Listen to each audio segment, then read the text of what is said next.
In this episode, we will be constructing our first jet. In order to complete the contract, conduct a focused observational survey of Kerbin. This will necessitate learning how to safely take off, fly, and land our aircraft back down onto the runway. Of course, all of this becomes much easier once we understand a few principles behind making a stable plane, as well as how to add and tweak aerodynamic control surfaces to maximize our ability to control our craft. Let's get started. And we'll start, of course, by taking a look at our active contract, conduct a focused observational survey of Kerbin, and we'll zero right in on the objectives here. Take a crew report in a flight below 19,300 meters near Uman's Greatness. This location's always going to be different. If you don't know where it is, don't worry about it. I'll show you how to check that out in just a little bit. But I do want to draw attention to a couple of the details in this objective. Number one is right here, a crew report. This can change. It can be a crew report. It might be a temperature scan, might be a pressure scan.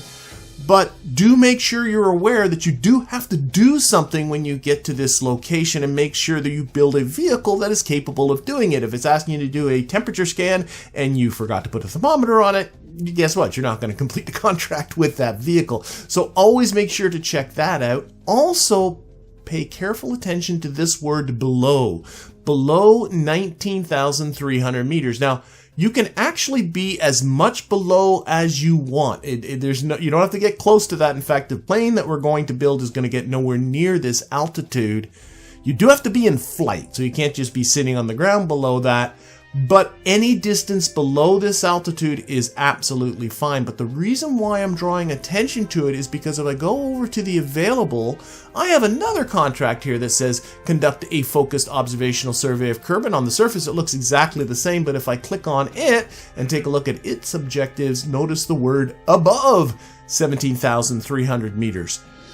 Getting above 17,000 meters with the low tier vehicles that we are building is a lot more challenging than being below it. Getting to a location and being above this, you ain't gonna do that with the jet engines in the early stages of this game. It just isn't going to happen. So really look at whether it says above or whether it says below. Above is much more difficult. We'll get to that in a later video, and I'll actually look at a couple of different ways to pull it off. But right now, we're going to do the easier one. We're going to do the one that says below. Okay, let's get out of here, and I'm going to go into the tracking station because this is how you see where these locations are.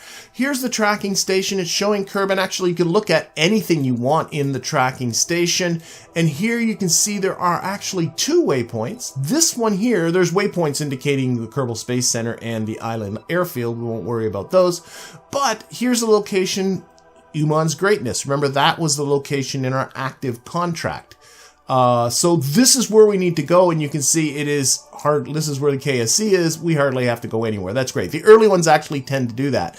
As you go along, though, don't be surprised to find ones that are at the other side of the planet, so don't get caught off guard by that. This one here is some site here. What is it? W-6WS.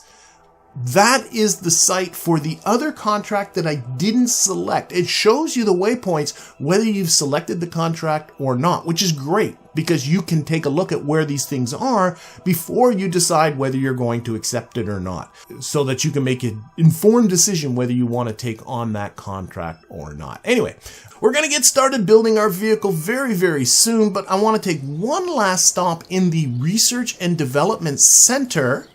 I do have still a fair amount of science left, 116.5 science. I could unlock another node or two, but I'm not going to because, again, I want to, just like last episode, keep this a low-tier vehicle to show people that you can build completely functional vehicles without having to unlock a whole lot of these nodes. The one node you do have to have unlocked is this one here, Aviation. This is the first node that gives you all of your airplane parts, so you definitely do need that one, but I didn't bother to unlock any of the other ones. So let's get out of Research and Development, and actually while I'm out here, you can take a look. I've not upgraded any of the buildings other than the astronaut complex I did a couple of episodes ago. And again, for the same reason as last episode, I want to show you can build this vehicle with a tier 1 spaceplane hangar and a tier 1 runway. Okay, I want to keep it. Once I get this one out of the way, I'm going to start upgrading these buildings. But for now, I'm deliberately keeping almost all the buildings at tier 1. All right, let's get started. So here we are for the first time in the space plane hangar. We're going to go up here, and we got finally something else besides the Mark 1 command pod that we can put a Kerbal in. We have the Mark 1 cockpit. So this is clearly for a plane. It holds one Kerbal, kind of just the plain version of the cockpit. That's right here. Okay, let's think about science. Going to go to science. No new science that's unlocked. So behind this, I am going to put a science junior. I do have multiple places that I could be doing science in with this vehicle. So I could put on multiple science juniors. Again, I'm not going to put in a scientist, so I'm not going to be able to reset this stuff. But I'm not going to do that. And the reason is because if you put this back onto the runway, you get 100% of the cost of the vehicle back, other than whatever you spent on fuel. And even if you land anywhere nearby, you get most of the value of that vehicle back. So this vehicle, the plan is it for it to come back to me. So instead of putting on multiple copies of science equipment, what's really the easier thing to do is just to put on one of everything, and then if you need to, just fly the bloody mission again. There's a lot of science in and around the KSC. This is a vehicle you might want to fly multiple times. So only one materials bay. I'm also going to go over to the aerodynamics section, and I'm going to grab me the tail connector A, and I'm going to stick that onto the back. It looks kind of goofy right now, but that's okay for now. We'll make this thing look a little bit better. Okay, we also are going to put on some more science. I want to put on a single mystery goo. There we go, that's pretty good. I'm also going to put on a barometer, and I'm going to put a thermometer just over here on the other side. That's the end of our science. Now, unlike in space, it's going to be tough for our Kerbal to EVA while we're flying through the lower part of the atmosphere, so we're not going to do it.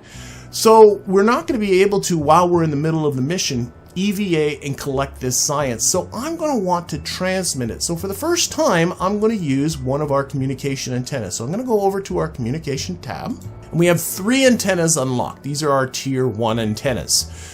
We have the Communitron 16, the Communitron 16S, and the HG-5 high gain antenna. Antennas come in 2 types. We have direct antennas and relays, and we'll be spending some time in a future episode talking in detail about relays, but for now, we need a direct antenna, so that means either the 16 or the 16S. What's the difference between the two?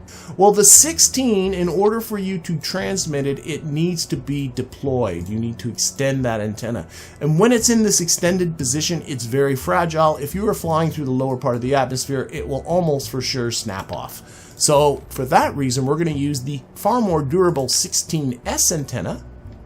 Let's just stick it back here. There it is there. It doesn't require extension. It is very durable. It can survive through atmospheric flight. So that's what this one's for. They perform in exactly the same way.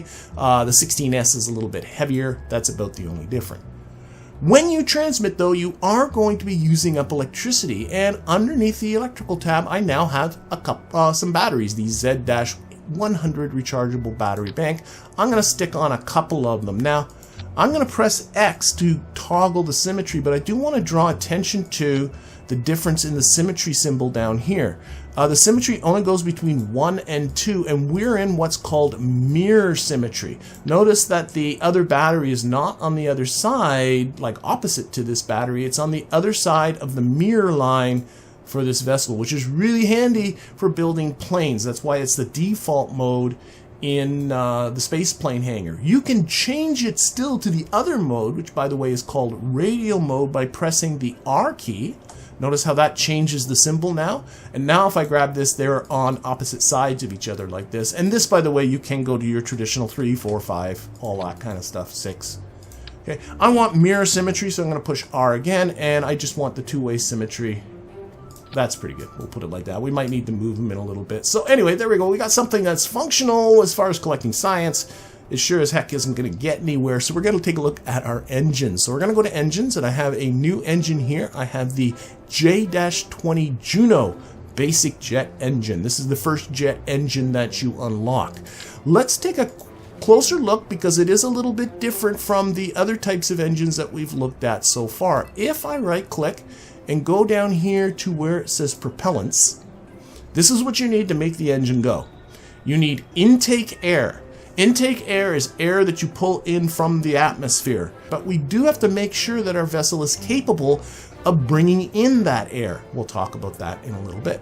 And we also need liquid fuel. To differentiate that from, say for instance, this rocket engine, it needed liquid fuel and oxidizer. It doesn't use oxygen from the air, it brings the oxygen with it in form of oxidizer. So we got to make sure for this engine that we bring the right kind of tank. So we have a number of different tanks. These tanks that we were using last time have both liquid fuel and oxidizer in it. But what they more conveniently give to you are two tanks that have just liquid fuel in them and no oxidizer at all. There is the Mark I liquid fuel tank, which is a 1.25 meter part, and there is the Mark 0 liquid fuel tank, which is a 0.625 meter part, a little bit smaller. I'm going to use this one. So on the back of that, we're going to put on our little Juno engines. They're 0.625 meters too. I got one on each side.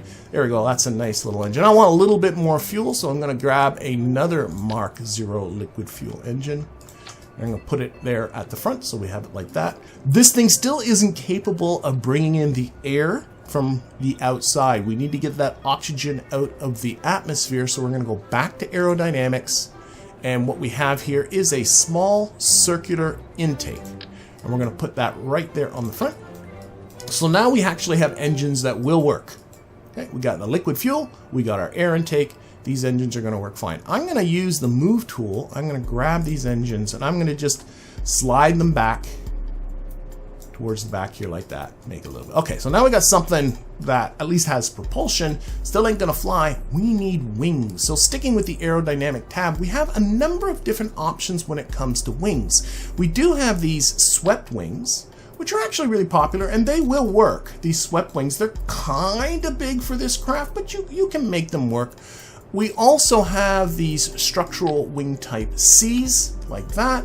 We have the structural wing type B's, put them back here, like that. And we have type E, like that, which are like the B's, but smaller. Okay, so you got a number of options when it comes to wings.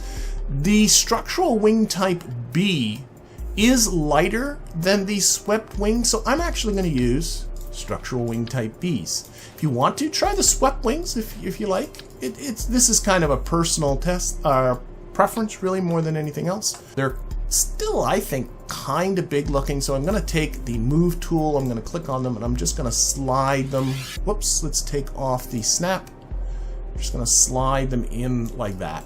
There we go. That looks pretty good. Okay, so this is a wing. This will help to give us some lift, but what it doesn't give us is control. I'm going to draw attention to another part under aerodynamics right here called Elevon 1. This is a control surface. So I'm going to slap a couple of them here on the back. Snap on right about there. There we go. So these are your control surfaces. They go up and down to help you control the craft itself. I can show you if we right click, there's a deploy mode here. If I push deploy, notice that they move, right? That's what they do. And they'll move the other way as well if I do that. In flight, I don't have to be doing this. I just want to show you that they move. So they're like your flaps. They help you steer the vehicle. We call these things aerodynamic control surfaces. And aerodynamic control surfaces help you control the vehicle.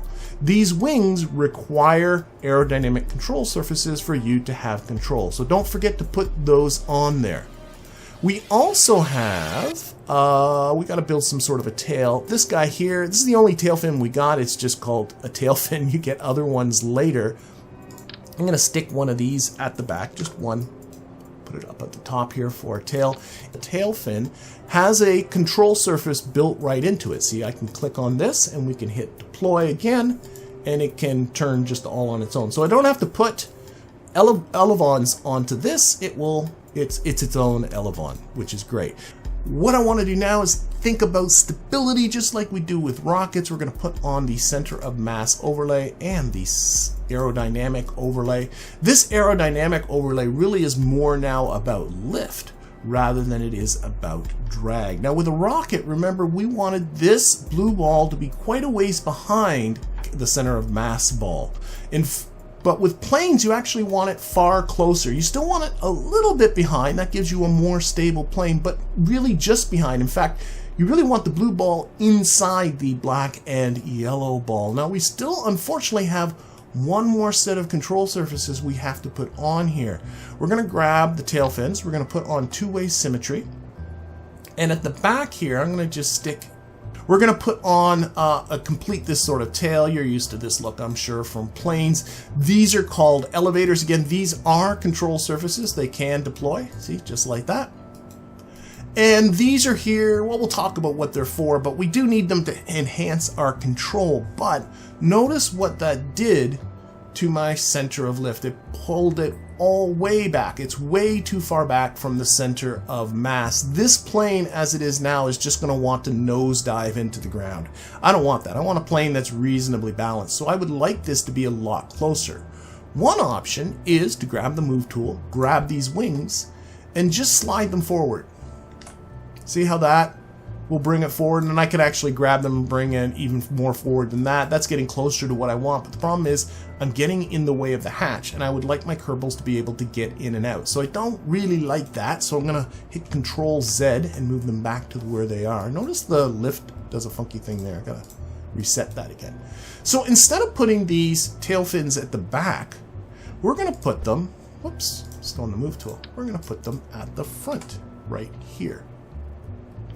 Now at the back we called them elevators, at the front we call them canards, but they are for the same purpose. You don't have to have them always at the back, you can put them at the front as well. We'll clean this up so it looks better in just a little bit, but now you can see our center of lift has come quite a ways forward. In fact, it's too far forward, so I'm going to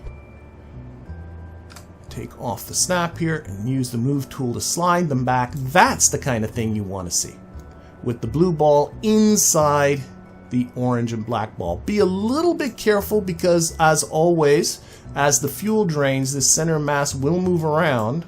Boy, not too much. But it's not moving around too much because the fuel tanks are very close to where the center of mass is, and this isn't a very big plane. But if different design, you got to be cognizant of that. If the center of mass drifts behind the center of lift, you're going to end up with a plane that might become difficult for you to control. Okay, let's clean this up a fair bit. I don't like this big stupid gap, so we're going to use the move tool and we're going to slide these down like that. Maybe slide them in a little bit. I think that looks a little bit better. I also don't like, if I look here, see how the engine, it'll work fine, but the engine is clipped right into the wing. I don't like that, so I'm going to use the move tool. I'm going to grab this engine and we're going to, or really I'd grab the tank that the engine's attached to. I'm sliding the whole mess downwards like that. That looks pretty good. And then I'm going to take the wing and I'm going to slide it upwards like that. It's nice, by the way, to get the center of lift to be in line vertically with the center of mass. Wow, that's pretty good right there. It's not 100% essential. The game's relatively forgiving that way, but it's a good thing to shoot for. And let's take these off for a second. I think that's looking... I think that's looking all right. That's looking like a bit of a plane. Okay, what are we on to next? Well, landing gear. Oh my gosh, this thing's not going to belly flop onto the runway, of course. This thing's going to need to land, so let's go over to landing gear. We have these landing struts, which are really built for vertical landers. We do have some rolling landing gear with wheels. We have the LY-01 fixed landing gear and the LY-05 steerable landing gear. This one obviously steers, this one doesn't.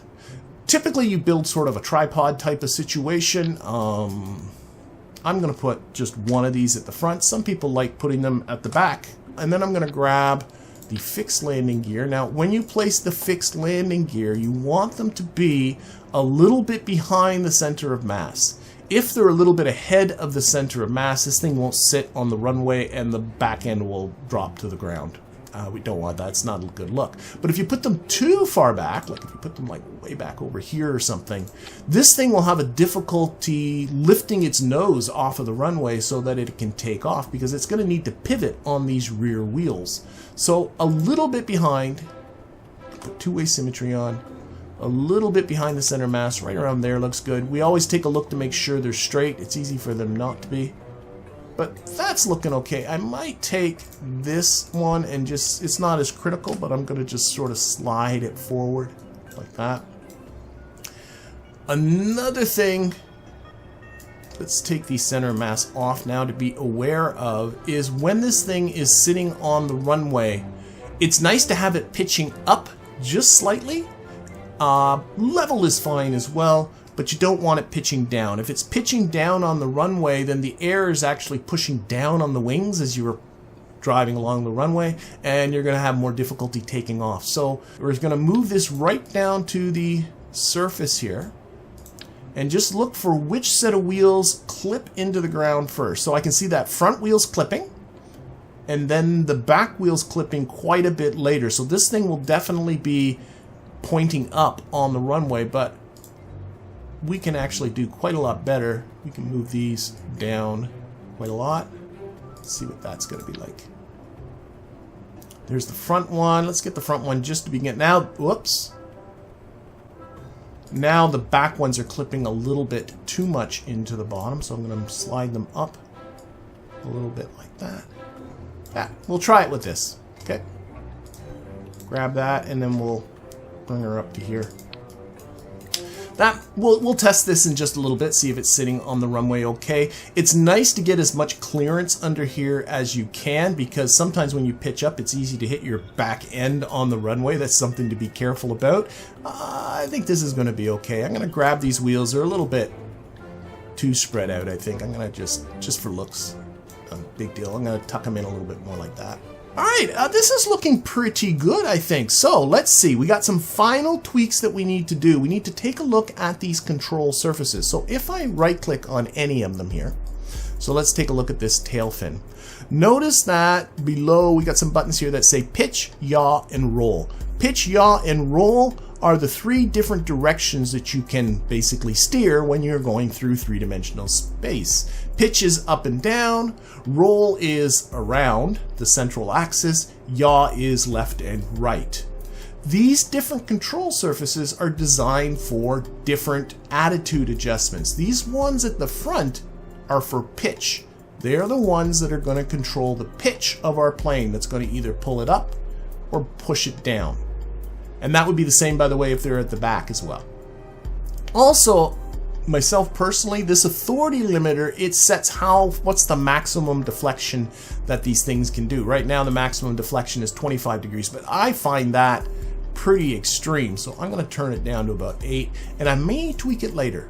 Okay, we've got to go through each of the control surfaces like that. So over here we have these elevons on our wings. They are there for roll. They are there to roll the craft around the central axis of the plane, left and right. So I'm going to disable the pitch and the yaw, and again I'm going to take the authority limiter, I'm going to put it down to 8. 8's just a ballpark figure for now, I'm just guessing. And then finally the rudder at the back is for yaw, so I'm going to disable the pitch and the roll, again turn the authority limiter down to 8. Okay, let's just give this a launch, and this is just for testing. Alright, so it's sitting here on the runway, and the first thing I'm taking a look at is one of the things you'll notice actually is it tends to roll.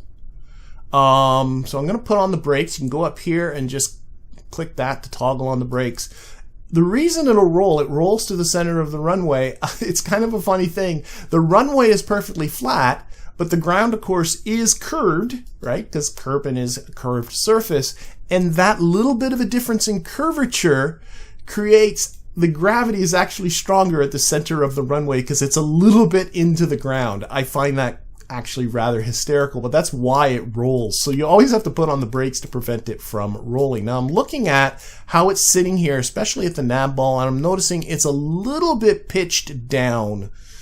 I'm a little bit sad about that, but so what I'm going to do is I'm just going to revert very quickly, revert flight back to the spaceplane hangar. And we're going to grab that landing gear. We're going to make sure the snap is off. We're just going to pull it down a little bit. All right, how are we sitting now? It's a little more level. I think this is probably, we'll see how it goes. This should be okay. We'll put on the brakes like that. We can put on the lights. There's another button up here to put on the lights. We need to. I personally like to change the camera view by pressing V, and I like to change the camera view to chase. And then you can put the camera right behind the plane, and then the camera will chase the plane. And I find that easier for planes. Most video games that have flying in them, that's a very common thing. Anyway, we're going to put on SAS, and we're going to throttle up to full throttle. Okay. The moment we engage these engines, we're going to start rolling down the runway. So don't forget to take your brakes off. And there we go. We are off. We're just going to roll down the runway. You do want to make sure that the plane goes straight down the runway. If it doesn't, put your landing gear on again. Once you get around 50 meters per second, start pitching up. Oh, wow, this thing's taken off very, very easily. Awesome. That is perfect. Okay, so I was worried about nothing. And then we're going to reduce our throttle. We don't want to go too fast. And what I want to do is just test a few things. The first thing I want to do is I'm going to hold the F key, and that takes off the SAS. And you can see this thing starting to pitch downwards. So that's telling me when I take off SAS, remember what SAS does, it tries to hold your current attitude. I'm taking SAS off and the plane is nose heavy. That's good. You want it a little bit nose heavy. How much is kind of a personal preference. This thing's going to fly fine just the way it is, so I'm going to leave it the way it is. If you find it really too nose heavy, move your wings forward. If you find it not nose heavy at all, move your wings back. Okay, we also are going to test our different attitude adjustments. So let's see what rolls like. So there we go. I want to make sure that these aren't too extreme. That's pretty good. I want to test the yaw, so that's left and right like that. That's all right. And I want to test pitch. Now, all of these seem okay. I'm going to leave them the way it is. Okay. If you don't like them, all you got to do is right-click on these, and you can try different values for the authority limiter. I'm going to keep it the way it is. Okay. We didn't really change much of anything, did we? No, let's just revert flight to launch and let's do this thing.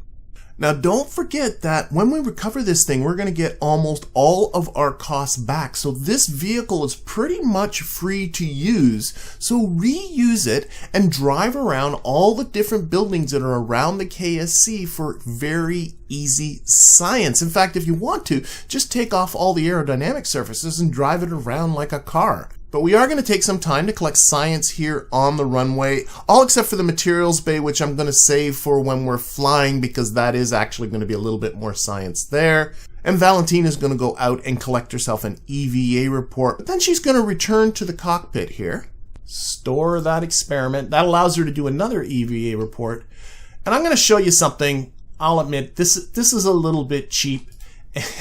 But it is really useful science. Let's click on her. I'm going to put it over here. And what I'm going to do is I'm going to press spacebar and she jumps, right? And what I want you to do is look over here and notice that the EVA report is still there while she's in the air. Do you see that? How the EVA report is still there? Watch what happens if I jump in the air and press EVA report. Now it says EVA report while flying over Kerbin shores. Another 5.6 science. So you don't have to hang them out of the cockpit to get these flying over Kerbin EVA reports. You just have to go to different locations and jump. It's a really cheap and easy way to get these. They're kind of silly anyway to do EV reports while flying, so it works. Let's get Valentina to collect all of the science so all these experiments are ready to be run again. And let's get her back into the cockpit. We do have a contract that we need to complete. Let's go to the contracts tab over here. We can actually take a look at what contracts we have. Conduct a focused observational survey of Kerbin. And remember what we got to do? We got to take a crew report in flight below this altitude at Uman's greatness. So if we go to map view, we have a waypoint here. It's not that far away. And there's Uman's greatness. If you right click on it, you can say activate navigation. And then what happens if we take a look down here at the nav ball, there's a waypoint now on our nav ball for us to follow so that we know which way we got to go. Okay, now we know where we got to go. We know what we got to do. Let's do it. Get ready to do ourselves a crew report. And it isn't far. I do know that. Uman's greatness, we are entering it. Notice how the icon here is now blinking, so we're in the right zone. So all we got to do is a crew report. Notice that there's no science associated with that because we've already done a crew report over Kerbin shores, but the contract has gone green, so it doesn't matter. So we just got to reset the experiment. So this finishes off the contract, but we still got science to collect, including this temperature scan over the water. Now this is biome specific, which means there's more science for us to collect if we go over different biomes. But it's kind of hard for Valentina to go out and reset that. So let's transmit that. Notice our batteries are going down, but the jet engines actually charge it back up again. I'm also noticing we're going awful fast here. And the reason why I did that, turn around here, is because I know if I get over shores, I can probably do another temperature scan. We'll go check it out. We have shores, we have grasslands, there's mountains over here, there's highlands over there.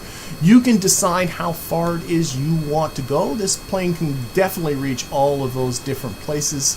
There's actually on the other side of the continent, if I just push M here, this zone here, if you fly over the mountains and keep going towards the west, these are deserts over here. So there are a number of biomes just in and around the KSC for you to collect science. I'm not going to do all that right now, but it's there for you to get if you want it. As far as flying though, the biggest piece of advice I can give you is just to give yourself permission to practice. Quick save first and then get yourself reckless. Don't be afraid to just fly around the buildings at the KSC. See what it is that you can do. You'll get better at flying faster by just messing around on your own than by anything I could tell you in this video. However, why don't we conclude this video by just taking a brief look at landing this thing back at the runway. Alright, so I'm going to cut my throttle. We're going to approach our runway here. These landing gear are sketchy, so again, quick save. They are very, very fragile. But we'll do the best we can. If you don't want to land on the runway, there's nothing wrong with landing in the grass here beside it, and there's nothing wrong with ditching in the water. Do what you feel is best, but I'm going to put it down on the runway. You can pitch up and down to sort of stall the plane a little bit. That kills off a lot of speed. Okay, here we go. I want to be a little bit over our stall speed, about 50 meters per second. This feels alright. Okay, I can see my shadow now leveling off. Okay, let's reduce that vertical speed and just try and just touch very gently. Come on, down you go, down you go. There we are, just like that. And then we can put our brakes on. And while we coast to a stop, why don't I go over the main takeaways from this episode? We took some time to take a closer look at jet engines. Don't forget that jet engines require air intakes in order for them to work.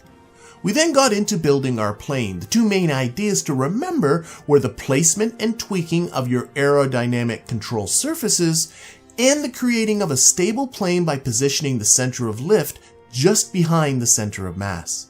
Also, don't forget, unlike rockets, you will get back almost all your funds upon recovery, making planes ideal for cheaply scrounging up science nearby the KSC.